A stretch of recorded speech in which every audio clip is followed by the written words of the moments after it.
il y a République démocratique du Congo naza penda na sengolo kwa momesano. Il y a ebele penda makasi pona koyeba bino ebele à travers République démocratique du Congo. Ebele à travers le monde nakolanda émission nabino préféré des beaux Congolais présenté comme toujours par Samba Olonga des pères et des mères. Matondo mingi nabino baeboza ko rejoindre plateforme nabiso soki ozali déjà en direct veuillez partager les lives. Kabola déjà live oyo na voisin partager penda yango malamu po voisin azanga basangote lokola yo. Partagez live, abonnez-vous si vous n'êtes pas encore abonné, surtout Kobo Sanate. Ko like, tu as malamu ke émission oyo justice yanzambe pe iratakate.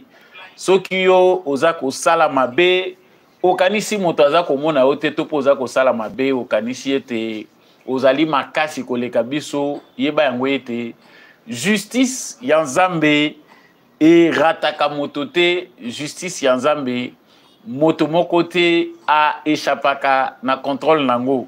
Vous êtes en direct sur GCAM Télévision pour nous partager la République démocratique du Congo. Kabola live na voisin.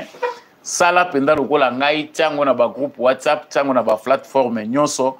Ko bossa n'a jamais ko liké. À la une de notre actualité, la chef de la diplomatie congolaise, c'est-à-dire ministre Nabiso Affaires étrangères Thérèse Kayikwamba a rejeté plan harmonisé de neutralisation des FDLR et la levée des mesures rwandaises de défense telles qu'approuvées par les experts militaires des renseignements des trois pays le 30 août 2024 à Rubavu. En tout cas, Thérèse Kayikwamba a boyi dialogue direct avec les M23 à s'opposer à OEDG Zaki Mabongisi na bango. Tokolobelango na kati ya émission oyo. Na émission oyo, tokolobela intervention ya Belgique sur condamnation à mort ya Jean-Jacques Wondou. En tout cas, la ministre des Affaires étrangères ya Belgique, elle a eu à échanger avec celle de la République démocratique du Congo concernant condamnation ya Jean-Jacques Wondou. Il y a talisi penda que bazali très inquiet na conclusion oyo, il y a jugement condamné Jean-Jacques Wondou à mort. Bazali ko s'opposer na peine de mort. Pe bango baza ko insister mingi sur les Camboya droit à la défense. Pourquoi cette immixtion? Pourquoi la Belgique tient-elle à défendre Jean-Jacques Wondou? Oto yebike azalaki ko travailler na collaboration na service de renseignement congolais. Dans cette émission, nous allons en parler. Tokolobela pe Olivier Kamitatu. Est-ce que Olivier Kamitatu a commis membre il y a M23? Est-ce que Olivier Kamitatu serait derrière les Rwandais? En tout cas, Olivier Kamitatu a zali ko s'opposer na condamnation il y a Jean-Jacques Wondou à l'obi ponaye que c'est une honte inacceptable et une nouvelle preuve de la dérive inquiétante du régime de Tshisekedi en République démocratique du Congo. Sacrifier un innocent qui de surcroît est un expert reconnu des affaires de l'armée pour détourner l'attention des véritables commanditaires de ces prétendus coups d'État est d'une lâcheté intolérable. Wana Olivier Kamitatu a lobby ezali lâcheté pour condamner Jean-Jacques Wondou. Pourquoi tient-il à soutenir Jean-Jacques Wondou? Tokoye ba lien nini ezali ko unir Olivier Kamitatu na Jean-Jacques Wondou. Pona nini azali ko tenir ya ko défendre Jean-Jacques Wondou contre la justice congolaise? Na émission Oyo Toko Fongolango. Toujours parlant d'Olivier Kamitatu, azali co-signataire, il y a mémorandum Oyo, Franck Diongo, Jean-Claude Vwemba, Batindi na au commissariat des Nations Unies aux droits de l'homme. En tout cas, Olivier Kamitatu, Franck Diongo, na Jean-Claude Vwemba, bango batalisi que bazali contre violation, il y a ba droit humains en République démocratique du Congo. Yango pendati na oyo bango ba adresser mukanda wana na au commissaire des Nations Unies aux droits de l'homme. Pourquoi tokolobelango pe na kati émission oyo mingi ya koloba penda ezali Constant Mutamba de retour au pays.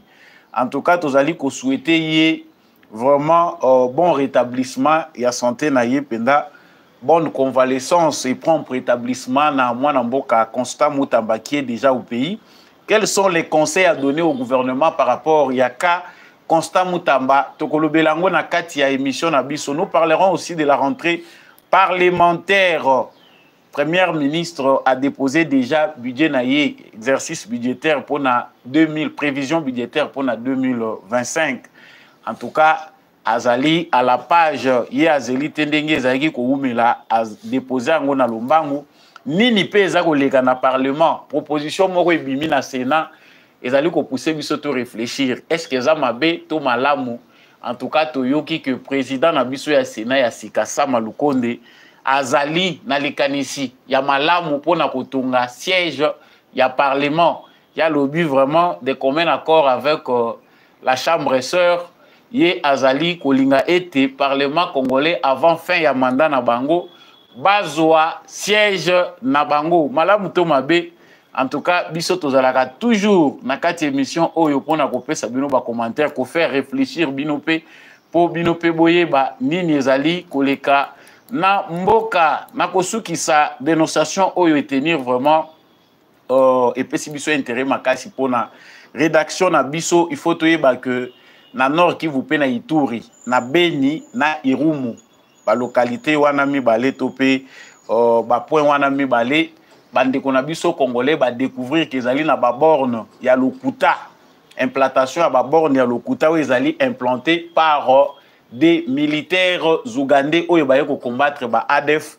Ba image nango pe to kolakisa ngo na kati émission oyo. Pourquoi ba militaires ougandais bazali kotia ba borne ya sika sur les sols, sur les territoires congolais, alors qu'ils allaient prévu ndenge tokolandango awa que na mois de janvier 2025 Ouganda na République démocratique du Congo tokovande la likambo ya fixation ya ba limite frontalière ocha ba borne ya sika parce que mususu ezalaki wana ba bukaki ba mouvement rebelle tout ça. Mais qu'est-ce qui fait que les militaires ougandais puissent poser des bornes eux-mêmes sur les sols congolais? Tokolo Belango en même temps ezali pe dénonciation. Natombeli bino boyi malamu na kati ya émission Debout Congolais. Ceux qui osa déjà en direct, en tout cas exercice tout ça la gezara simple pour na soutenir émission oyo. Likez émission, partagez à mon voisin. Kobo sana ko s'abonner te ceux qui osa déjà abonné na etandona biso. En tout cas faites un large partage. Bonjour, bonsoir. Ça dépend ya ero yozolanda biso kabola penda émission na voisin na ba groupe WhatsApp na ba bisika nyonso yoko kocha vraiment lien ya émission na biso po ete visibilité ezala penda makasi sala yango soki oza capable ete en tout cas kobosa na ko like te émission na bino il faut bo like pe bo s'abonner. Nazongi na lombango na actualité bomoni penda malamu ke ba sujet ya lelo lundi ezali ebele. Ba sujet ezali ebele ya ko aborder kotisa voisin azala na retard te. Chef ya diplomatie congolaise Madame Thérèse Kayikwamba, ministre ya affaires étrangères, akamusaki biso uta mukola lobby tozwaki information wana que plan harmonisé ya neutralisation ya ba FDLR pe levé ya oyo baza ko benga ba mesure rwandaise de défense. Normalement ezali retrait ya ba militaire rwandais sur les sols congolais. Mais comme les Rwandais aiment bien l'échappatoire, na ba terme ba utilisaki na kati ya ba conclusion na bango baza ko benga ngo levé ya ba mesure rwandaise de défense telle qu'approuvée par les experts militaires et en renseignement des trois pays depuis le 30 août 2024 na Rubavu. C'est-à-dire armée congolaise, na armée rwandaise, ba service de renseignement, il y a des pays, ba experts militaires pays à renseignement, ba arriva qui na conclusion moko autoranda qui peut public na ba émission na biso elekaki. C'était comme ça que ça a été décidé qui amena une conclusion qui peut servir d'un accord entre les Congo et les Rwanda. Conclusion wana ezalaki ke RDC na ngambu na ye andimi neutralisation ya ba FDLR. Nangambu ya Rwanda, bango bandimi pe balobi que ils vont travailler pour la levée des mesures de défense pour na bango ndenge baza ko benga ngo. Mais la réalité c'est que les retraits de leurs troupes sur le sol congolais. Biso ba mususu oyo scepticisme ezali kokola.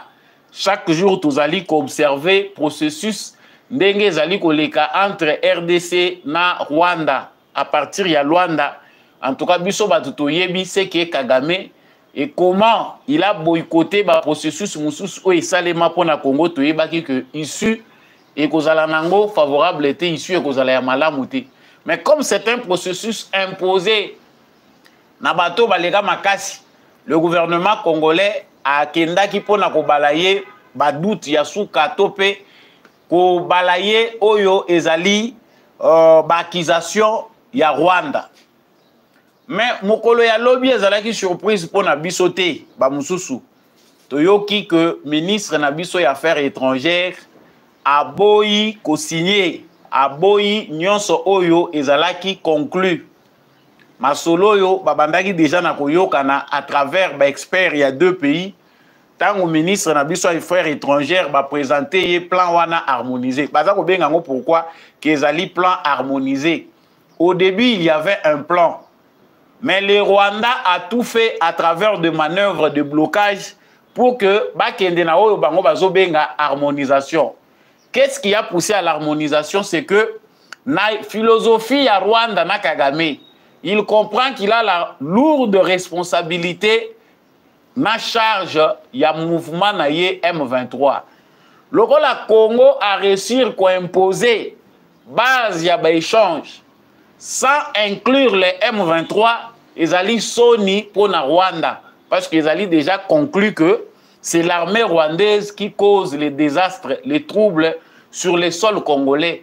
Et dans la discussion, échange, il n'est pas question de faire mention des M23. Si c'est que dit Assa Belela qui bandaka que Makambuya M23, il n'y aura aucun dialogue avec le M23. Les solo na bango directement et Kozalati. Kagame pour énerver Tshisekedi, pour saboter ce qui s'est fait dans Luanda, à Salinini, tout le belage déjà la fois passée. Accueilli ko la Moussaba M23, bino soki bozo lala, vous serez nulle part. Prenez soin d'aller déjà de vous-même. Aller toquer à la porte, beaucoup dans le processus. Bako Tisape Bino, le Congo doit accepter au moment où yo azali ko finaliser ba échange pe conclusion na Rwanda a accepté pe koko Tisaba M23 na kati ya cahier de charge. Et ba M23 ba kei sans l'aval de la République démocratique du Congo ba kei ba sali échange na médiateur oyo azali Joao Lorenzo. Après Masolo na bango, on ne sait pas parce que ça reste encore à déterminer. Joao Lorenzo aurait accepté que Congo ait la possibilité ya kosala échange na ba M23. Question épineuse, question que Tshisekedi ne veut pas attendre. Biso toyebi que ba collaborateur rebelle à Tshisekedi Félix ba kwei awa pour na question wana ya Masolo na ba M23. Moko amekendela ki na ndenge na yao. Oyo azalaki na coordonnateur peut-être il y a processus il y a démobilisation na réintégration ndenge ba benga ngo s'est changé à terme akweyaki pourquoi il est allé en Ouganda pour na likambo mususu mais akomi kuna akomi na Masolo etali ndenge nini o eza na ancien mouvement moko ezali awa akweyi kala mingi te to uti komona Serge Tshibangu akweyi. La question que l'on se pose pour Nandini Serge Tshibangu, que Tshisekedi Félix a toujours utilisé na kotinda ye comme représentant na ye na ba processus uta Nairobi na ndenge bazoya ko sulkisila na Luanda. Qu'est-ce qui a si énervé Félix Tshisekedi qu'il a même envoyé Serge Tshibangu à se retrouver na ba loko ya ANR pour ba entendre ye. Ezali makambo bimaki epai na ye.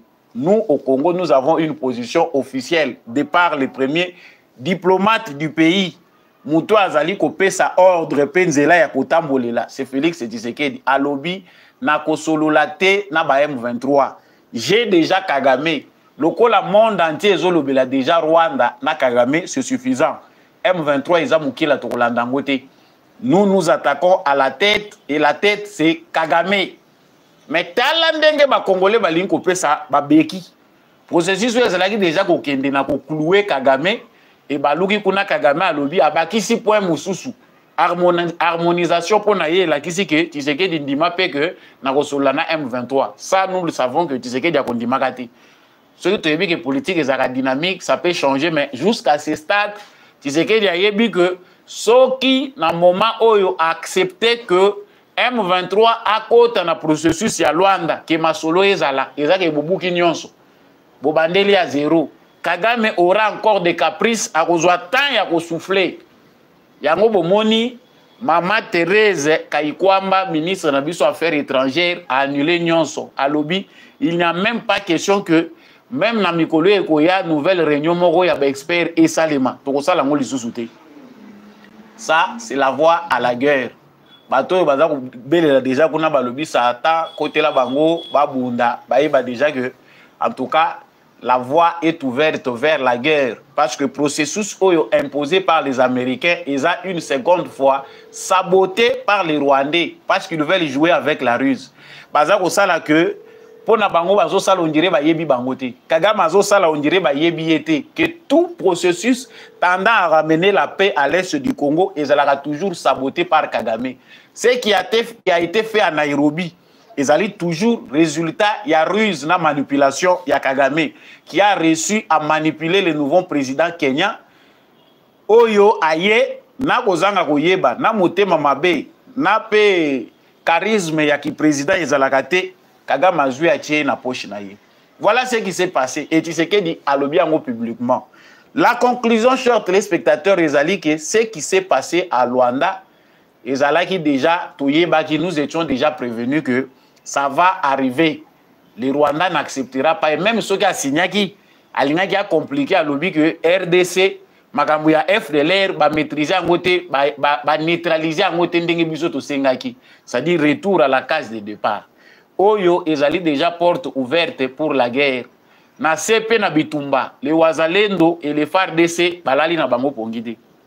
Au moment où nous parlons de ces informations, lobby quelques localités dans les Rutshuru, dans Massissi, ils allaient repris par les Wazalendo. On sait toujours qu'ils sont appuyés par l'armée régulière. Mais tout le Bilaramingi, Wazalendo, parce que c'est important. Et Bitumba et Zongi Nango. Yango Tozako Lobana présente, c'est qu'il passe aussi Tolobagi Yango. Il faut adopter un nouveau langage. Ceux qui ont un langage à Sikate, Tobunda, Malamoko. Parce que Moukilipe est tondi Makambo Ebele. Le fait que tu déjà dans voie Moussoussou, peut-être qu'ils viendront rapidement le rôle à sapeur pompier pour trouver la solution. Mais là, Kagame a bien compris et nous avons été prévenus que Azak Obanga, Soki Kaka va signer accord Wana. Et là, qui s'y naye que pouvoir naye et Sili. Les retraits des militaires rwandais du sol congolais, c'est la fin du régime de Kagame. Et si l'importance naye est sous-souté par la multinationale. Bato bazalaki ko tirer ba ficelle baza ko manipuler ye ba yebi que importance à Kagame eza pillage na est la République démocratique du Congo ezali terreur na désolation aza ko semer au profit ya bato baza ko piller. Une fois que cela prendra fin, ça veut dire que utilité ya Kagame et Sili eza le la poupée ba sakani nango maintenant ba monique comme salité bana ba boaka ba komi ko luka ba jouer à sika. C'est un peu ça comme Batunaïba américain. Félicitations à nos Wazalendo. Et là, nous continuons dans l'actualité. Sangoyami Balé, Nakanisi, Bomoni Angoya titre, et ça très provocateur. La condamnation de Jean-Jacques Wondo à mort est révélée biso le sous Makambo Ebele. Batebele bazolo ba ke sujet ozolo belango mingi, et ça le rôle ozope sangwa importance oyo bango bazako mérité te. Non. Pour la révélation na biso de fois tolo baka makambo eza lokola tina te mais ezali penda makambo eza important. Tant tolo baka ke M23 eza na Zamba, M23 pe eza na ba ville na Kinshasa ezali eza pe na politique à Congo, batu bakanisa ke c'est du théâtre ou bien nous faisons ça pour créer le buzz. Olivier Kamitatu, avant d'abord d'arriver à Olivier Kamitatu, je commence d'abord par les deux ministres des Affaires étrangères. Ministre des Affaires étrangères, il y a Belgique. na ministre des Affaires étrangères, il y a RDC, Maman Thérèse Gaïkwamba, basololi na téléphone, basali échange. Ministre des Affaires étrangères belge, azali ko s'opposer na condamnation à mort. Il y a Jean-Jacques Wondo. Atali ici que pour na bango, ba belge, ils sont opposés catégoriquement na oezali peine de mort.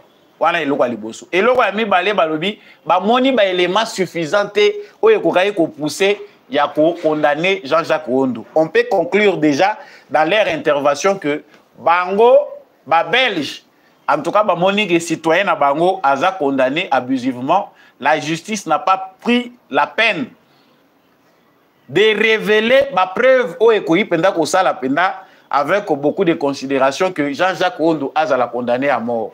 Je rappelle que Jean-Jacques Wondo azali condamné à mort par la justice congolaise comme cerveau moteur. Il y a tentative, il y a coup d'état, oyo malanga lingaki sala. Balobi yende muta planifiango. Mais ba Belge déjà ba intervenir, balakisi que oya bango baza kolinga plus de collaboration, droit à la défense, il faut ezala au moni bokoyi ko condamner mutu ndenge wana te. C'est-à-dire deux points importants. Un, la peine de mort. Mais ngai tangu nazongi penda na histoire, konga na lingaka mingi histoire, na koyi ko pesa bato éclairage te bobiso ba congolais to bosa na ka oyeleki. Je regarde la Belgique. Je regarde tout ce qui s'est passé entre la Belgique et le Congo. Nathalie histoire na biso eleki, ndenge balobaka ke justice oya seawa à travers même des années ba reparaka. Na moni réparation ya malonga te na génocide ya ba congolais oyo Belgique et salawa. En commençant par le génocide fait par le roi belge Léopold II. Tant tozoya ko lekana oyo Belgique bango moko basalaki awa. Je me sens révolté par le sang de mes ancêtres. La Belgique n'a pas pris la peine concrètement ya ko effacer o ezali drame ya histoire par la justice moko ezali juste. Ba Congolais bazalaki massacrés, sauvagement assassinés sur leur propre sol par les colons belges. Est-ce que biso tozali na bateau baza indemnisé na oyo bango basala? Il y a des sujets comme ça qui fâchent. Oyo esengaka te ke mutu moko azalaka pe bourreau kala aya ko réveiller ba souvenir ya mabe. Aujourd'hui justice na biso ezala maladie, ezala ezako boité, c'est une justice la nôtre. Nous apprenons la démocratie, l'état de droit à notre manière. Mais que la Belgique vienne nous montrer ce que nous devons faire. Ba pesa biso ba leçon ya morale que peine de mort ezali contre morale et bongisaka te ya ndeko bebisaka. Non. On comprend ici qu'on n'a pas de respect pour notre souveraineté. Mboka nini oyo décision nyonso bino boza kozwa en termes de loi. Bolo ba bolingi bo changer loko boye. Boyoki intervention ya Belgique, boyoki intervention ya États-Unis. Pays nini na souveraineté nango et peine de mort wana. Eza na États-Unis dans certains états. Est-ce que la Belgique a déjà eu le temps de faire des communiqués pour na koyebisa ba américain que pour na nini bozali ko continuer ko appliquer peine de mort? Mais arrêtez. Ça, notre ministre des Affaires étrangères, Monsieur le Président, aidé Bango va répondre à sur certains sujets avec clarté et détermination. Les gens ne peuvent pas continuer à nous importuner alors qu'ils nous ont des dettes en termes de justice. Oh, bah, tu as dit qu'on réparer. Est-ce que le Belge doit nous donner des leçons? Si tu as dit que tu as Lumumba, oh, Bango ba bomi, ah, bah, Belge, bah, qu'on fait ça, des leçons à justice. Mais arrêtez. Soki maman Thérèse Gaïkwamba, ministre na biso affaires étrangères, ozongi saki nesika na yete c'est que Lumumba zokufa double. Il faut commencer à aider ces gens à nous respecter.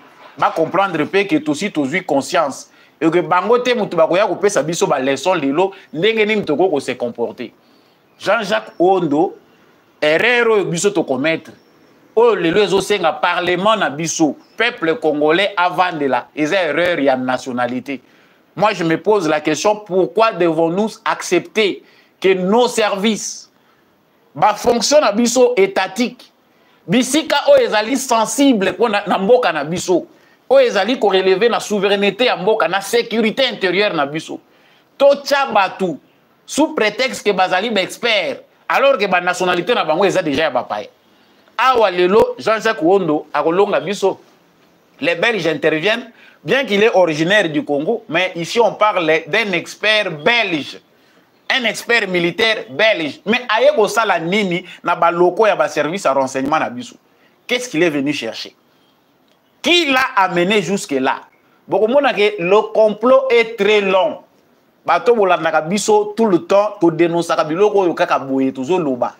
Monsieur le président de la République, faites attention avec des recommandations en matière de sécurité. Aujourd'hui, Jean-Jacques Ouondo, défendu par la Belgique, sujet belge selon Bango parce qu'il est citoyen à Bango, expert formé par eux. Dangereux pour nous parce que les lois qui Tshisekedi a Koufaki, ba Belge balingaki baya ko yebisa biso bazo yebisa biso te. Si le pays était dans les chaos, balingaki baya ba sapeur pompier discours bango baye la biso angote.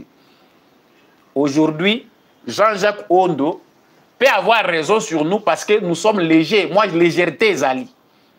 Légèreté Zali parce que nous avons des binationaux dans la fonction Yamboka Nabiso clé.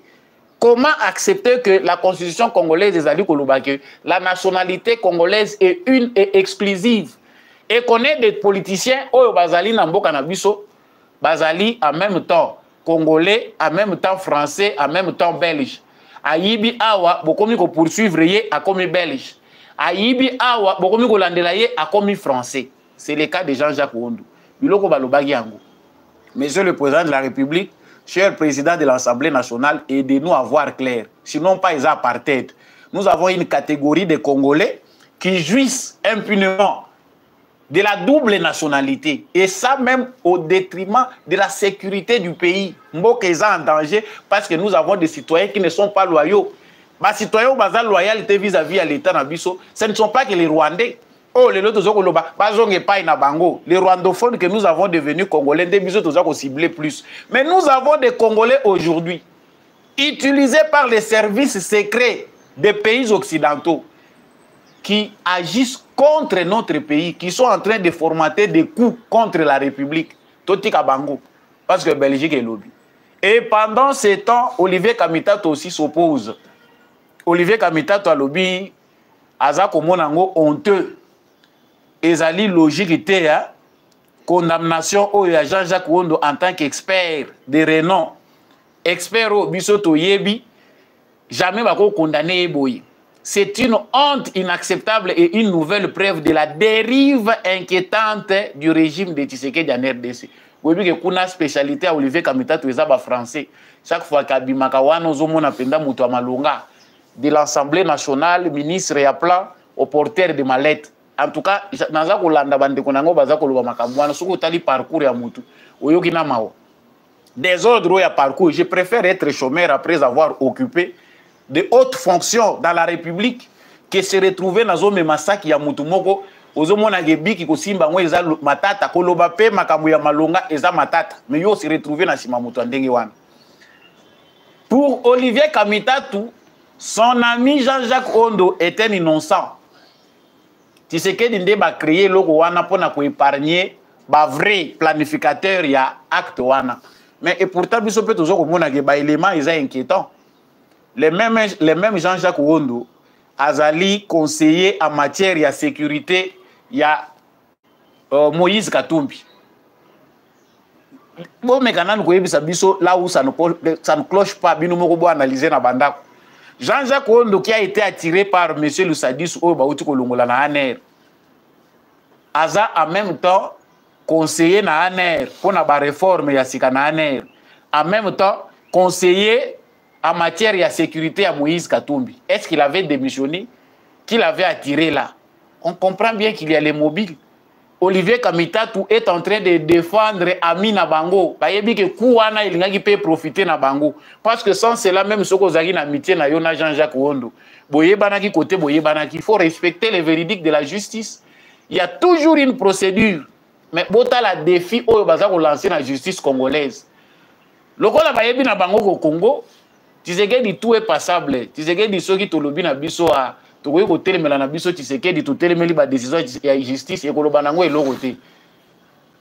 Mais pendant ce temps, to boycotté nyonso justice et lobby, to landa oyo ba belge ba lobby, to libérer Jean-Jacques Ouondo aza innocent. Mukolo nini justice ya Congo bato ba ko accepter décision nango. On comprend que les coups viennent de là. Na kati ya makambo ya Christian Malanga, les partis ensemble pour la République de Moïse Katumbi est pour quelque chose. Là où on a des musiques tolobi, mais la mesure de grâce où on a une intervention présidentielle, et ça peut être quelque part président en danger, Nambok en danger. Salomon Kalonda Azalaki arrêté pour les mêmes raisons. Lien n'a généraux rwandais. Des informations, Yamakambo tenu, tout était là, ma preuve Zalaki.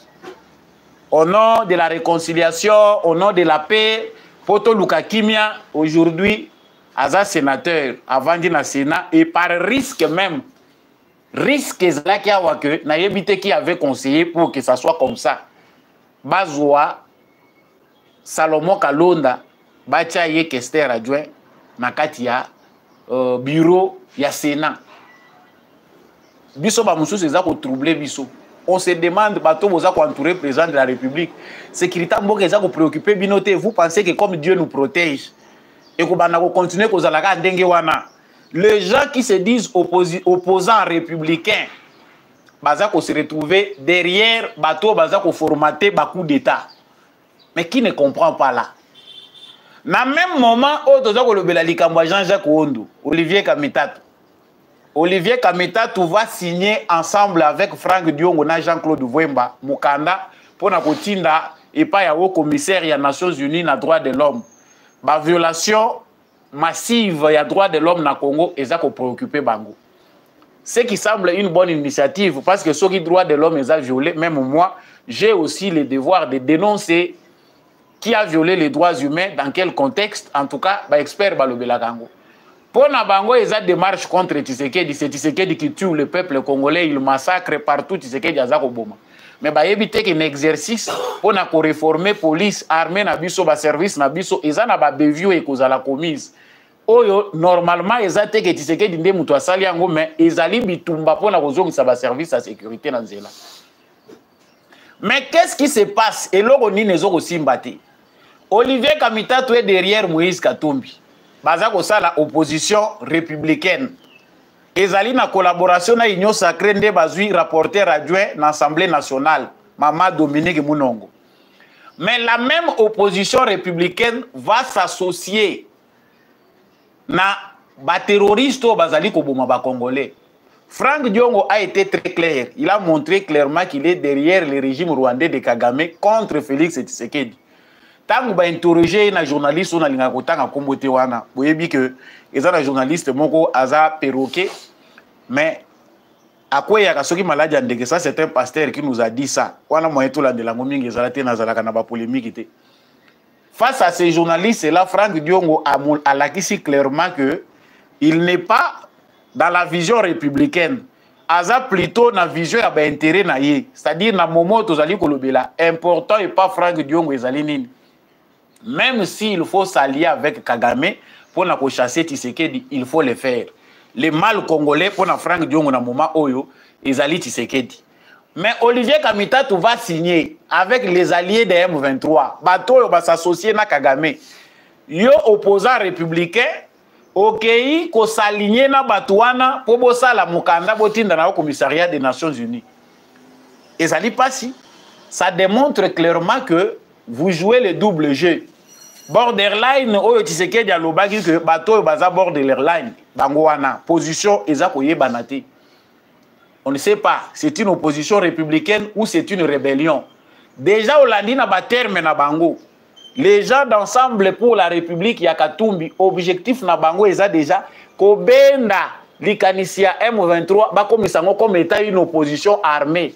Makamunazo lobo batbolanda actualité na keba boyebi que Monsieur Mwado Simba a parlé une autre fois de M23 comme étant une opposition armée.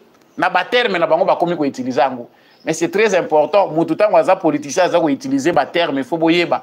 Ba terme aza ko lobelingi ko lakisadim. C'est-à-dire ils sont aussi dans cette logique là. Logique oyo Kabila za nango na FC ananga. Oyo baké ko pesa Kagame ba beki, yango pe logique ensemble ya Katumbi eza nango. Nous n'allons plus chercher des preuves. Poto luka ba preuve musika ke ba preuve ezali wapi boko de la Kamitatou. Moi je ne fais que la lecture des propos, des positions ndenge mutaza ko sala.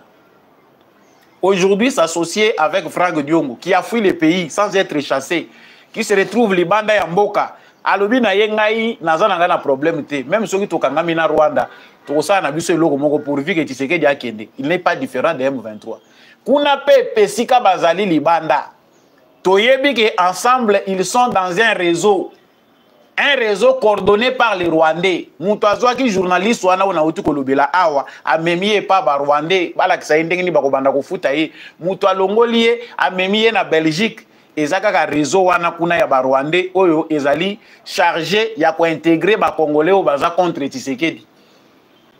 Pour eux là-bas ça s'organise. Tous les Congolais qui combattent Tshisekedi baza pris en charge par les services secrets rwandais. Trouvez l'erreur entre opposition républicaine et mouvement terroriste M23. Vous voyez qu'il y a une différence. Différence des anangotés. Ça, c'est pour que les Congolais comprennent que nous devons vivre état nini. Nous acculons Tshisekedi par rapport aux questions de développement. Nous avons acculé Tshisekedi par rapport à la question de la gouvernance. Mais nous avons acculé Tshisekedi parce qu'il ne se retrouve pas. Mboke Koufa, bango bako sepela na bango. Ce qui lelo et yindi chaos général. En tout cas, bango bako ya kozonga po ba occuper ba poste bango baza ko luka. Chers Congolais, ezali très important que toyeba kovande la likamboyo.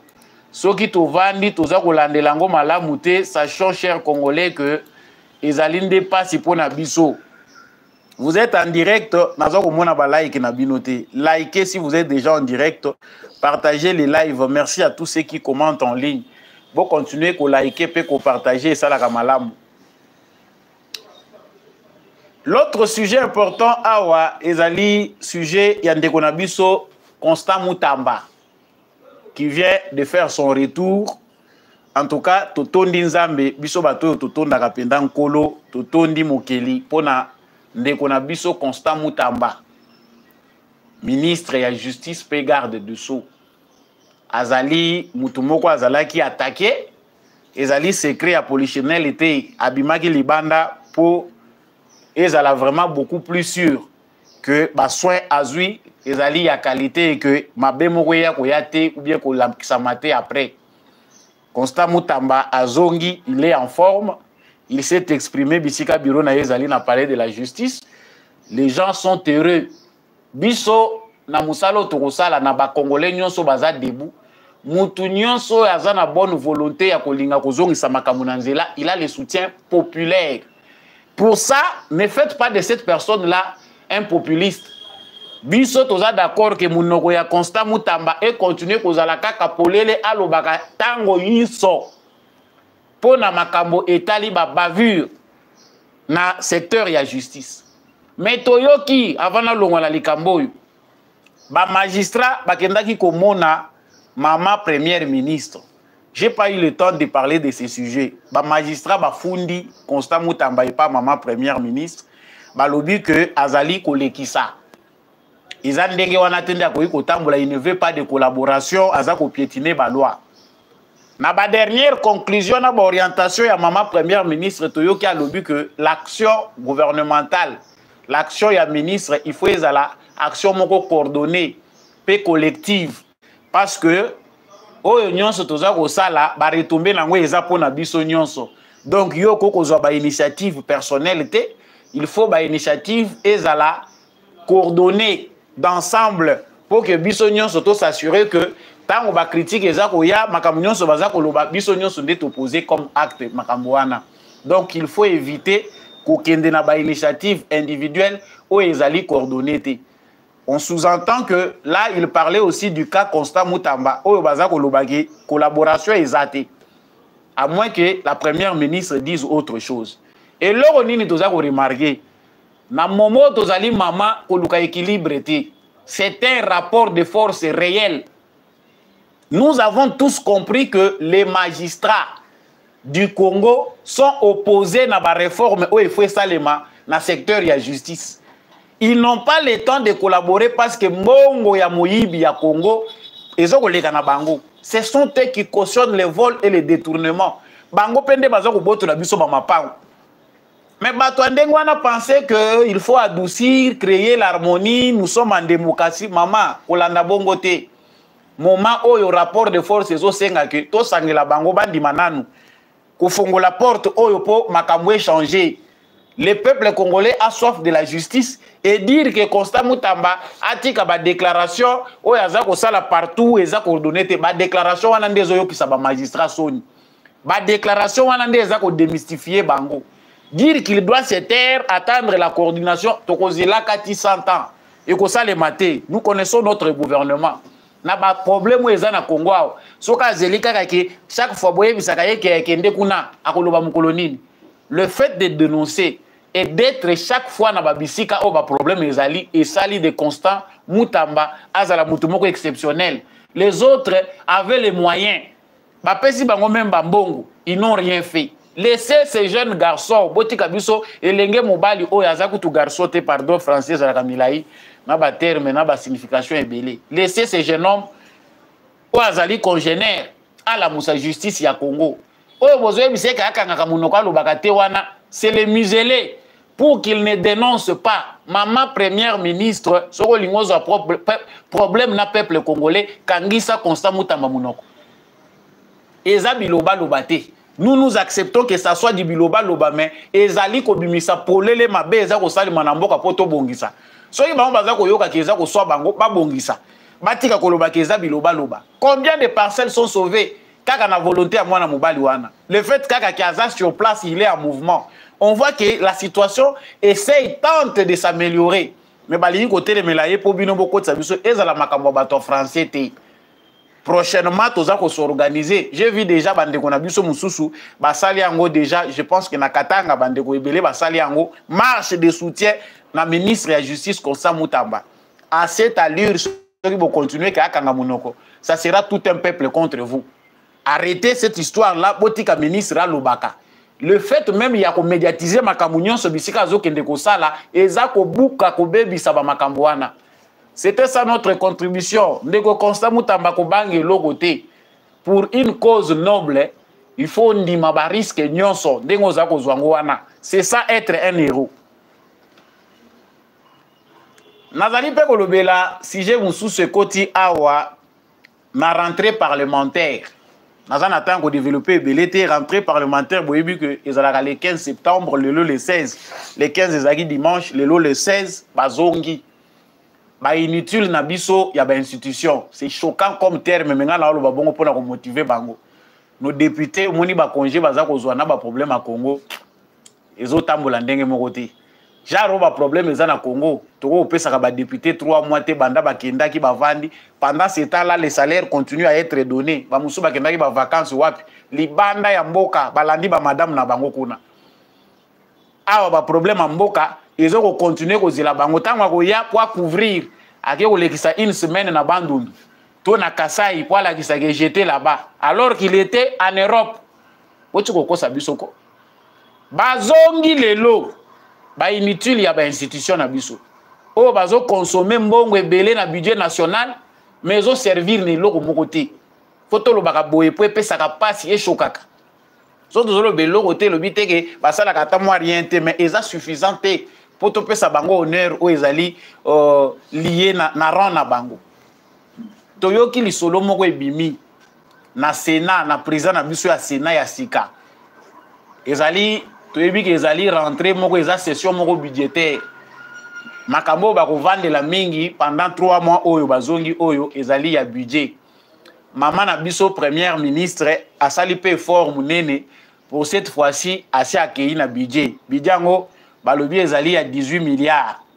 Plus de 40 quelques mille milliards de francs congolais et 18 milliards de dollars pardon. Assez à côté ici en pour na examen. Bango pe ba adopter ba yeba soki ezali conforme na aspiration ya peuple congolais. Débat de biso toza kozela d'abord ya liboso yango wana. C'est quoi les aspirations profondes du peuple congolais? Tant que toza kokende kotala na ba dépenses oyo ezali ko salema pour na ba institution na biso, on ne voit pas la place des investissements.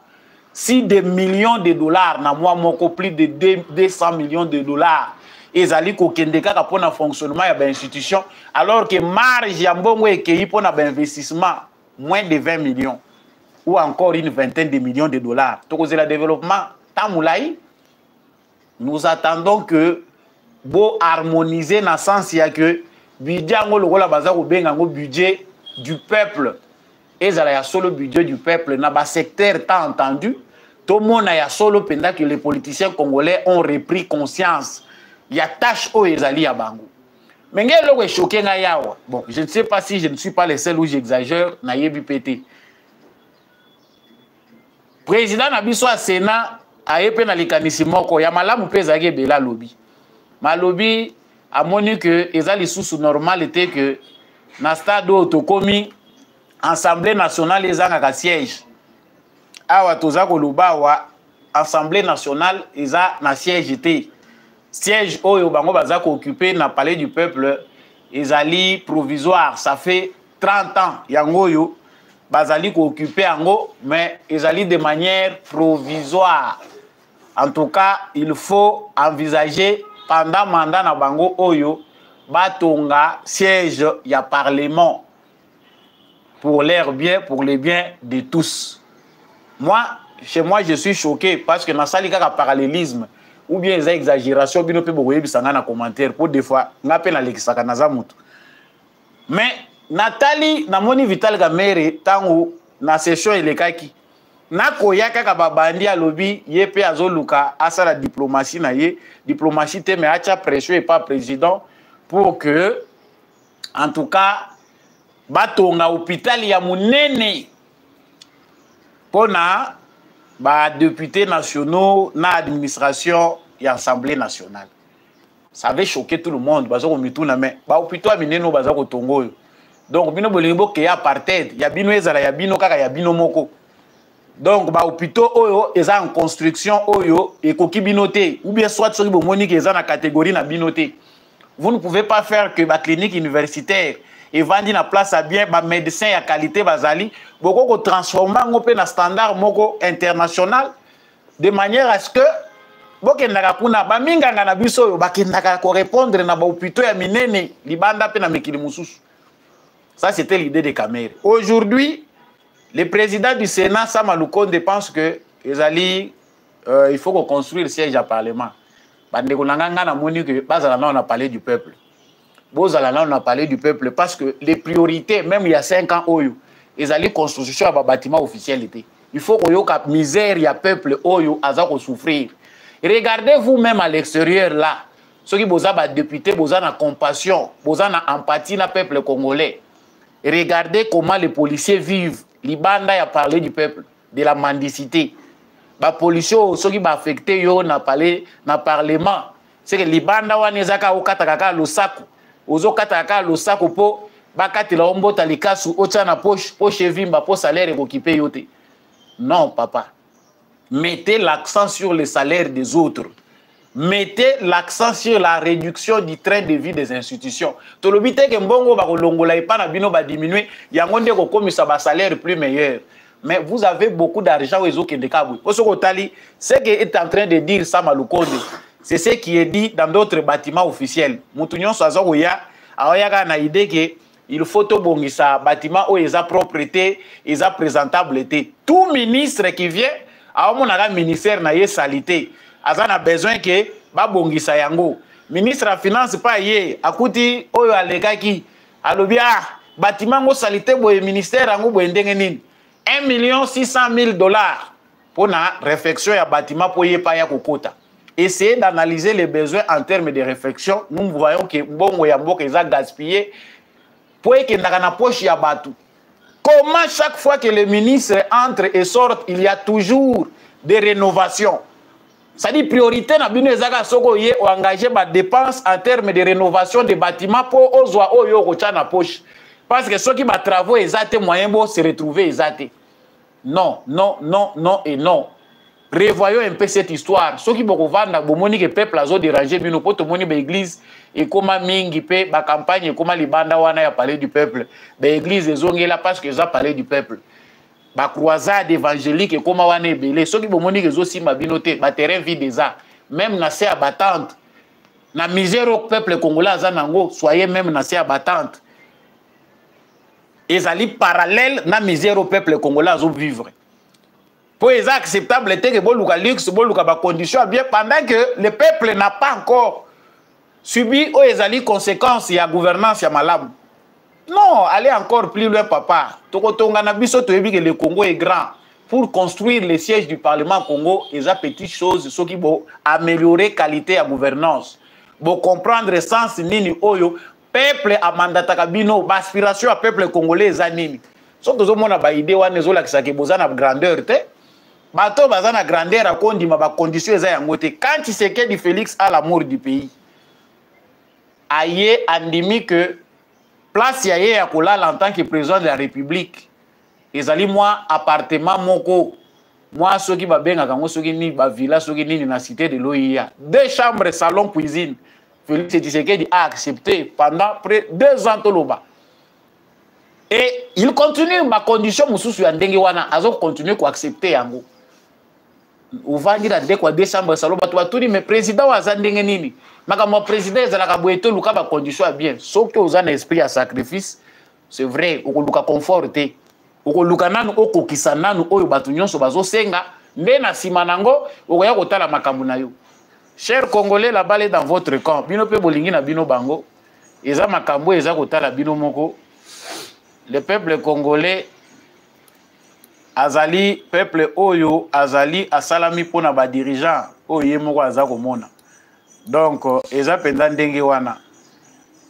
Tomoni penda que émission na biso ezoke ni maleme na suka. Ebele boza en ligne, boza ko liker te. Il faut liker les lives, donner la force à cette chaîne, ça me fait du bien. Merci à tous ceux-là qui nous suivent de partout. Ya biso mutuya tozali ko loba ezali que peuple congolais azala debout. Ba question essentielle, toza ko zelango maintenant, ce n'est pas demain. Tango bino bokozela ke bayo ke la biso mawa bakoyo ke la bino mawati sujet ya suka ezali likambo oyo ya baborne moko esalami na Beni pe na Irumu et une partie de Lubero. Baborne wana ezali œuvre ya ba militaire ougandais. Je montre ça parce que ça la moyenne la kisate ba photo ba tumusu ba monaki yango. Donc ezali ba borne ebele oyo vous verrez que ba photo ebele ça changeant qualité peut-être que ça bonne mais vous aurez le temps de voir. Ba borne mususu yango wana. Donc ezali bongo ba borne ebele. Ces bornes là ont été découverts par la population. Population emoni yango na Beni, na Irumu, na eza na Nord Kivu na Ituri. Toyebi ke ezali prévu eza que l'année prochaine, ce qui est janvier, toyebi te, ce qui est peu fin de l'année. Gouvernement ya RDC na ya Uganda, il faut bakende na mécanisme pour na ko vérifier ba frontière pe ko fixer ba borne. Eza na ba borne oyo ba buka. Mais il y a que pendant que ce processus n'a pas encore eu lieu, les militaires ougandais qui sont sur le sol congolais pour combattre ADF, pesi bango mission, bazana zamba, bakomi ko kende ko kunda ba borne ya sika. Baza pe ko énumérer ango. C'est grave. Nous ne savons pas est-ce que le processus oyo gouvernement congolais a yebi, toi yebi angoti. Est-ce que vous échappé dans le contrôle de l'État, tout l'État a maîtrisé en ça, c'est à vous aussi de savoir. C'est l'œuvre des militaires ougandais. Nous ne faisons que relayer les messages parce que souvent, qui va corriger l'État, la société civile. Mais ça démontre clairement que les manipulation. Ya ba Ougandais balingi ba poussa po bisika pe ba tieli yango wana eza sur le sol congolais. Donc bango ba tiango pona ko benda ba frontière na bango ba yiba ba parti na biso.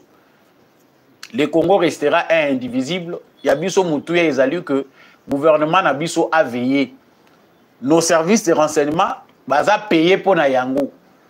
Na kosuki sana lobby que président de la République aux a réformer le service de renseignement. Ne vous basez pas seulement sur les recommandations belges, américaines. Il y a des jeunes intelligents au Congo qu'il faut encadrer, former.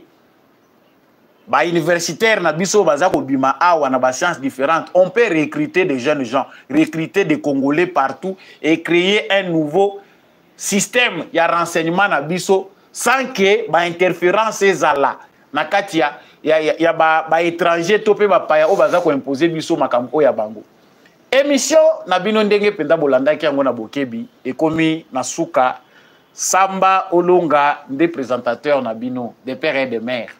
Vous avez apprécié cette émission, likez, partagez à ngona voisin, koba ko soutenir biso penda malamu, abonnez-vous. Le numéro de Samba Olonga pona bato bazan na live na direct, bomoni yango eza na kati ya ba commentaire wana na direct to tchaka ba numéro te. Pour ceux qui ne savent pas, c'est le plus 243 82 349 65 26 pour des questions pertinentes brièvement. Et ça la penda malam. Merci l'équipe technique ko ekambaka biso yande kombi ya chako.